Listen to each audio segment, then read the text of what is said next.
பயப்படாத இருதயம். கர்த்தர் என் வெளிச்சமும் என் இரட்சிப்புமானவர், யாருக்கு பயப்படுவேன்? கர்த்தர் என் ஜீவனின் பலனானவர், யாருக்கு அஞ்சுவேன்? எனக்கு விரோதமாக ஒரு பாளையமிறங்கினாலும் என் இருதயம் பயப்படாது. என்மேல் யுத்தம் எழும்பினாலும் இதிலே நான் நம்பிக்கையாயிருப்பேன். சங்கீதம் 27:1-3. பயப்படாத இருதயமுள்ளவர்கள் பாக்கியவான்கள், அவர்கள் சிங்கத்தைப் போல தைரியமுள்ளவர்களாயிருப்பார்கள்.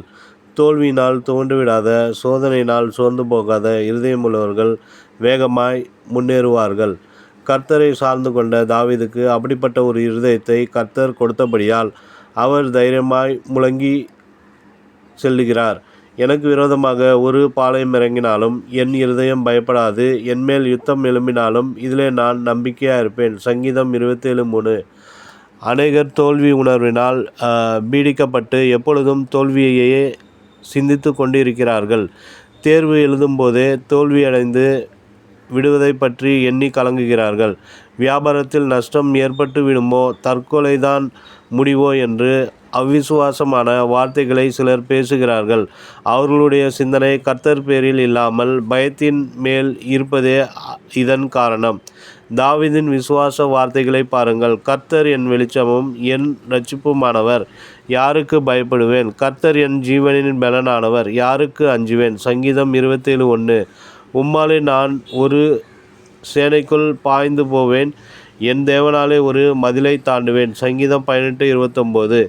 கர்த்தரை எப்பொழுதும் எனக்கு முன்பாக வைத்திருக்கிறேன். அவர் என் வலது பாரிசத்தில் இருக்கிறபடியால் நான் அசைக்கப்படுவதில்லை. சங்கீதம் 16:8. ஒரு தேவனுடைய மனிதர் பதவி உயர்வுக்காக மிகவும் கடினமான ஒரு தேர்வை எழுத வேண்டியிருந்தது.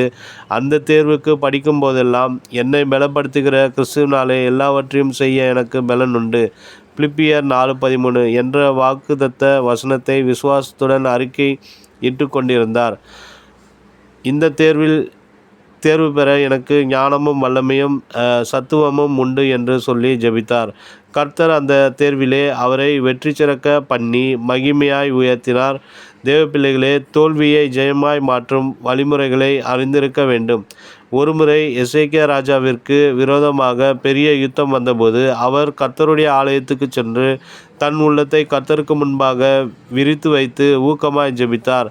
நடந்தது என்ன? கர்த்தர் அந்த ஜெபத்தை கேட்டு ஒரு தேவதூதனை ஆசிரியரின் பாளையத்துக்குள் அனுப்பினார். அவன் புறப்பட்டு போய் 1,80,000 பேரை சங்கரித்தான். தேவப்பிள்ளைகளே, ஜெய கிறிஸ்து உங்கள் பட்சத்தில் இருக்கிறார். நீங்கள் பயப்படுகிற எந்த காரியமும் உங்களுக்கு நேரிடுகிறதில்லை. ஆகவே தலை நிமிர்ந்து நடந்து கர்த்தரை ஸ்தோத்தரித்து மகிமைப்படுத்துங்கள். அவர் உங்கள் துக்கத்தை சந்தோஷமாக மாற பண்ணுகிறார். நிச்சயமாகவே இந்த வருடம் உங்களை வெற்றி சிறக்க பண்ணுகிற வருடமாய் இருக்கும்.